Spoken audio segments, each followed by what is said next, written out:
Hello and welcome to Smart Waves. Today and in this video, I'm going to be talking about short-term trends and potential scenarios on crypto total market cap. We're going to count the waves on the daily chart. If you think the content is interesting to you, please hit that subscribe button, grab a cup of coffee, and let's go. All right, so let's get back to the daily chart of the crypto total market cap. In our previous video, we talked about this red box over here as the potential target for this leg Y. But as of now, I have three different, slightly different scenarios for the short-term movement of this chart. The first case would be that this leg Y, this leg Z has not finished yet, and as a consequence, leg Y is not over yet, right?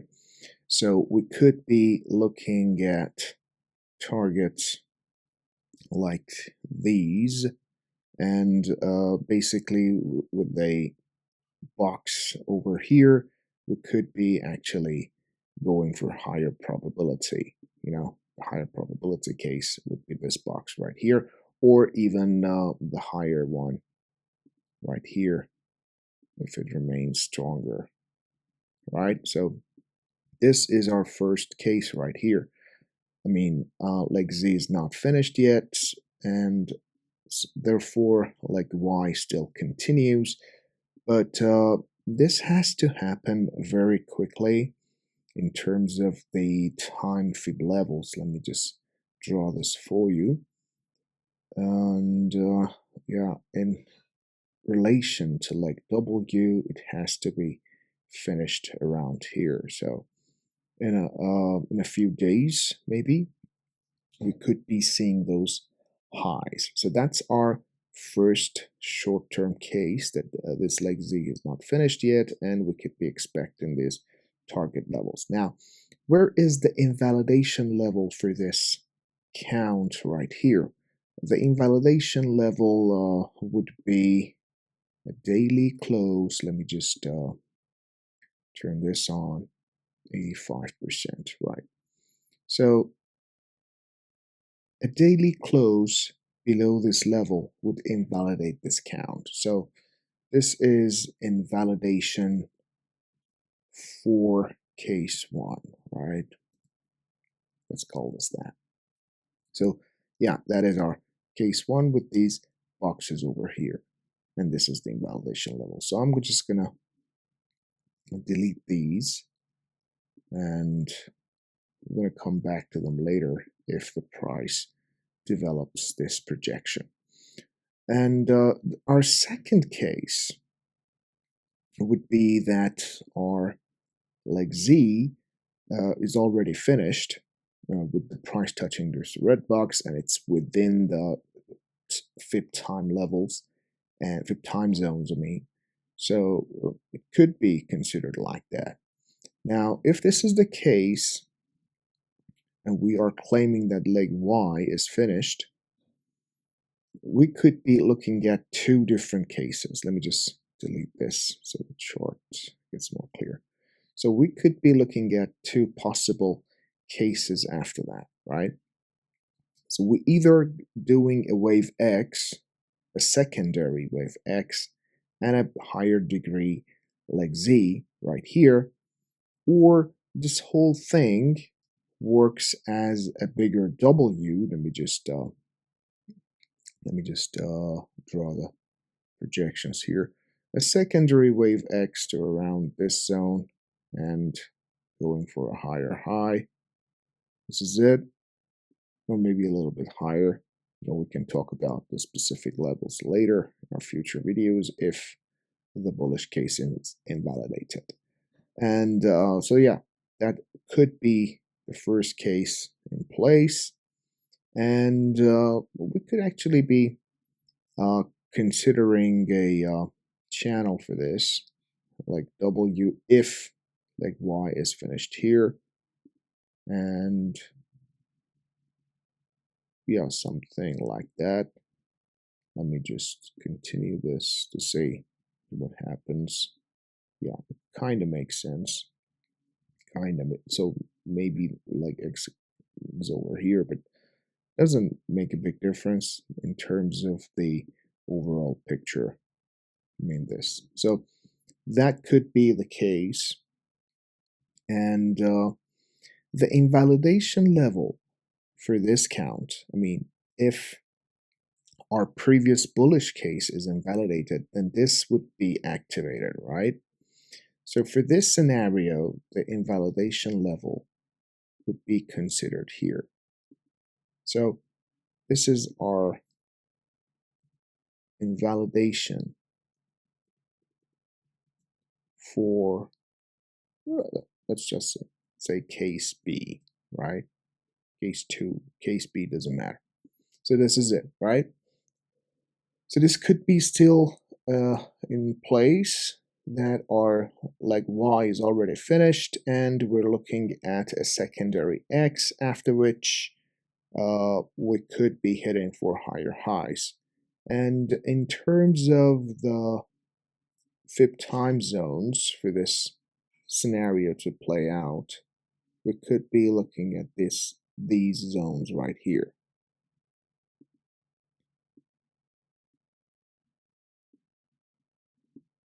Let me just make sure it's in the right place. Not this one, but this one has to be in the right place. Yeah.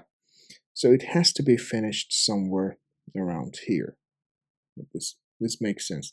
This makes total sense right here between these two time zones. So yeah, this would be our secondary case. Now, in a more bearish look, we could be looking at a different case.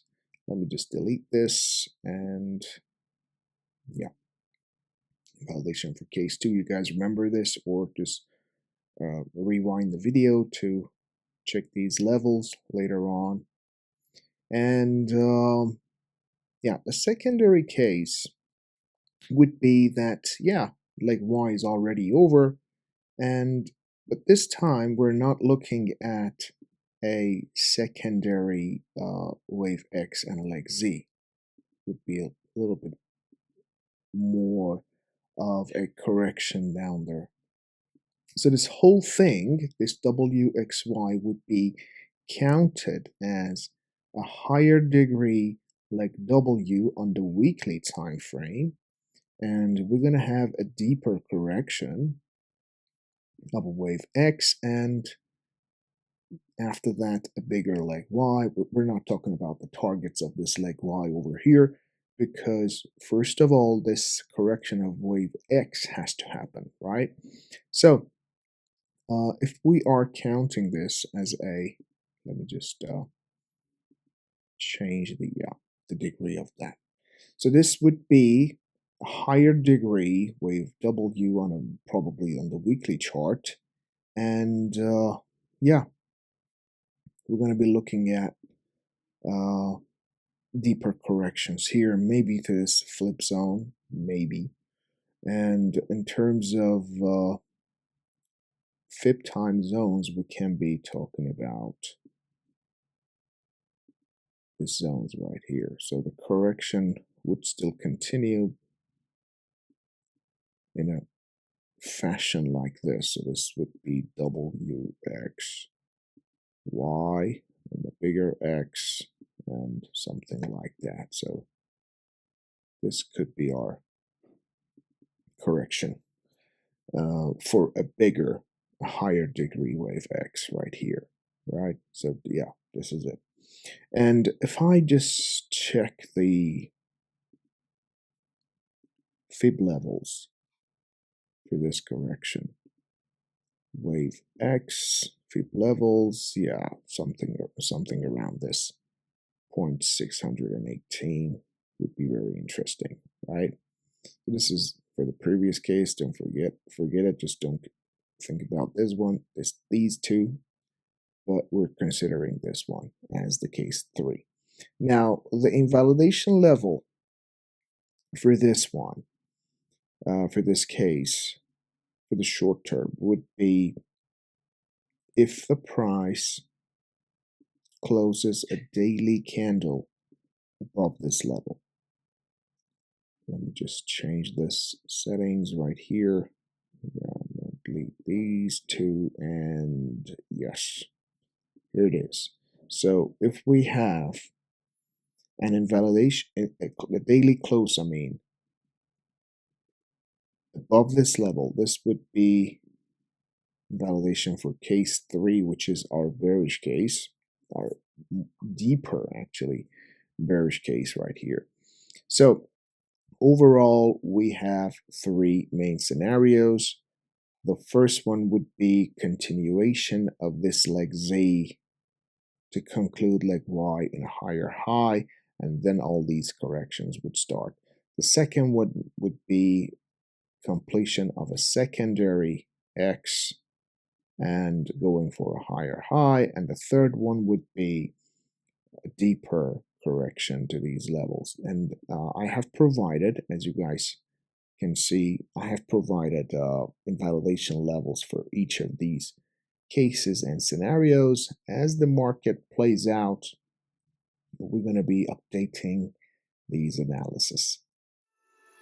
So that's a wrap on our short-term trends and potential cases on crypto dollar market cap. Remember, no technical analysis or approach could give us certainty about what's going to happen in markets. Therefore, as a trader or an investor, we've got to be ready for each case and act according to our previous strategies and plans. Until the next video, play it safe and take care.